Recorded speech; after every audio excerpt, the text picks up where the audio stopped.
Alright, thank you for watching my video. My name is Mr. Jake. I am your OET facilitator. Today we are going to do OET reading part A, test 1, the last part of it, which is short answers. Alright, I will encourage you to watch the previous videos. This will help you to follow me. I need more subscribers, so recommend my videos, like my video, and keep the channel growing. Thank you. Let's start.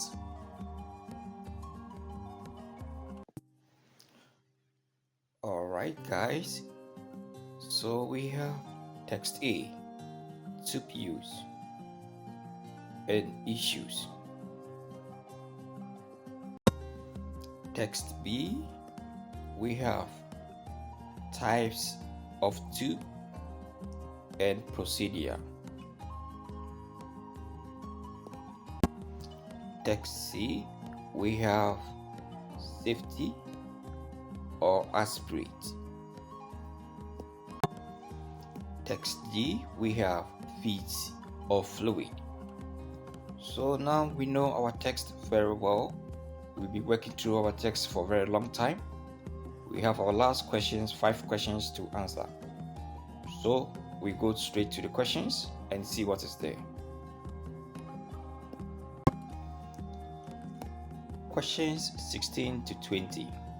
Complete each of the sentences 16-20 with a word or short phrase from one of the texts. Each answer may include words, numbers, or both.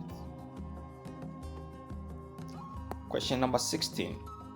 If a feeding tube isn't straight, when you unwrap it, you should dash it. So you need to perform some action here. Alright? So guys, always remember, there are 3 ways you have to get your answer right. You have to think about the main idea of the question, the key word in the question, and the supporting idea. The main idea is what you are being asked to do. The key word in the question is what will take you straight to the text, and the supporting idea is any information that will support your answer in the text.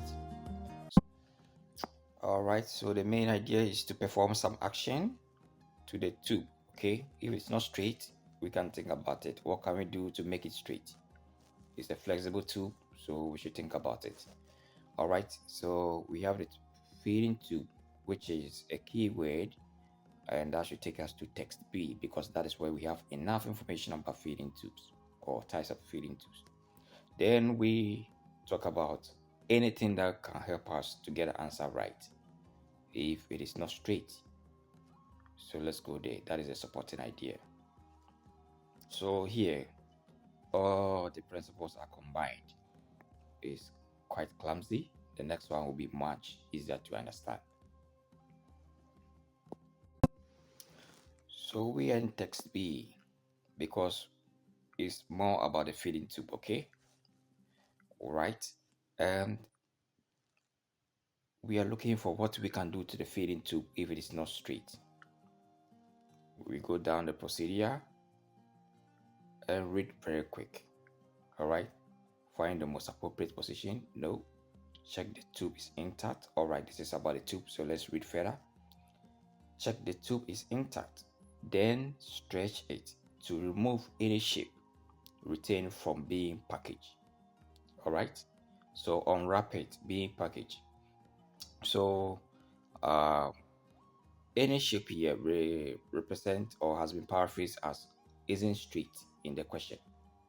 So when it's not straight, or when a tube has any shape, what do you have to do to it? You need to stretch it. Alright.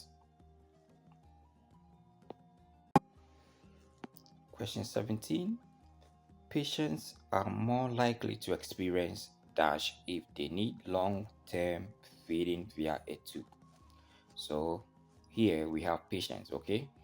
Are more likely. So more likely over here, okay, to experience means it's an issue which they are at risk of experiencing. All right, so it's a clue. We know the text that contains issues or risks of something.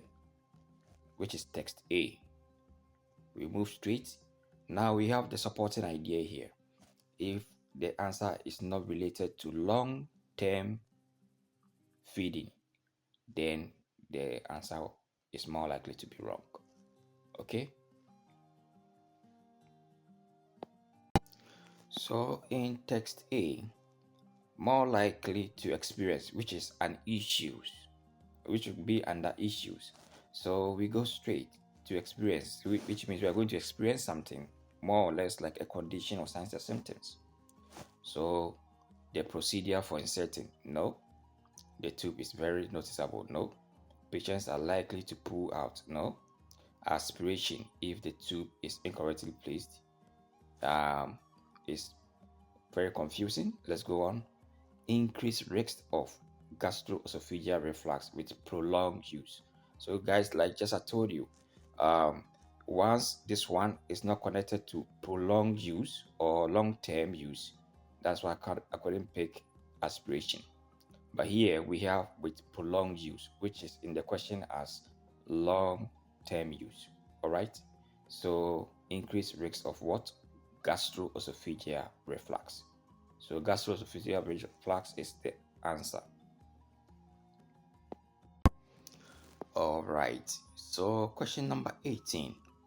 If you need to give the patient a standard liquid feed, the tube to use is dash in size. So we are looking for a size, okay? All right. It can be in a figure or in a description. However, we need a keyword to the text, to the right text. We can't afford to lose concentration. We are being confused here because we can see liquid feed. All right. But this is a description, okay? Standard liquid feed. All right. But what we know is about fluids or liquid feed. Feed or fluids. So that is not the right description. But if you look at it carefully, the question is focused on the tube to use. So we are talking about tube. We are not talking about liquid feed. All right. So we can go for text D.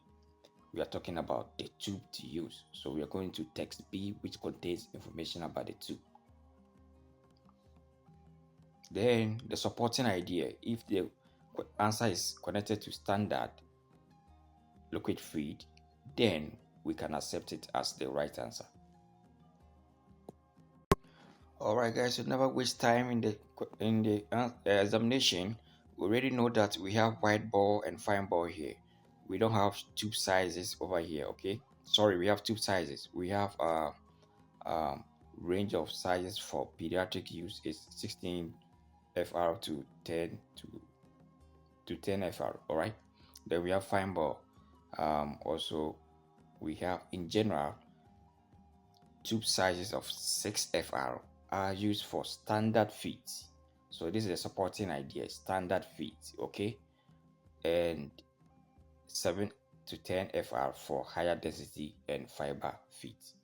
Therefore, the answer should be 6 FR, okay? Thank you. Question number 19. You must take out the feeding tube at once if the patient is coughing badly or is experiencing dash. So we are talking about what? There's something you need to do. You need to perform an action, all right? But there's something you need to look for the keyword that will take you to the right text. And we are focusing here on feeding tube. Because of that, we are going to the text that contains feeding tube, which is still text B. And also there should be a supporting idea. If the answer you're going to get, you don't see any form of coughing around, then that is not the right answer. So coughing must be connected to your answer. That is a supporting idea. All right. The main action is for an answer that is connected to coughing. All right. So we are in text B because we saw feeding tube in the question. Now we are going to look for a keyword or connecting word That will help us to get the answer right. And we have severe coughing, which was in the question as badly, coughing badly. So, okay. All right. So now we can read. If the child shows signs of breathlessness, or this is not of severe coughing, remove the tube immediately. So immediately the question was at once. All right. So what is missing here? Breathlessness. Last question. Question number 20. If a child is receiving dash via feeding tube, you should replace the feed bottle after 4 hours. So we are looking for something that a child is being given or receiving. And this phrase or sentence here sounds similar to administering feeds of fluid via a feeding tube. So quickly we can think text D. All right, so the supporting idea over here should be 4 hours. When you get an answer and it's not connected to 4 hours, then you're more likely to be wrong. All right, guys, so we came to text D because a child is receiving dash via a feeding tube, and here administering dash via a feeding tube. So this sentence alone sounds very familiar. That's why we rush to the text. Okay, so our connecting or supporting idea should be 4 hours, right? So when we scan, we can easily get 4 hours here, 4 hours, every 4 hours. Now let's read. Feed bottles must be changed every 6 hours or every 4 hours for express breast milk. So if the child is receiving what? Expressed breast milk. Thank you. All right, thank you for staying with me till this time. We are done with our test 1, reading part 8, test 1. We are going to start with test 2 with the next recording. Kindly recommend my videos, share the links, and like my video. Thank you. Subscribe to my channel. My name is Mr. Jake. See you in the next recordings. Bye bye.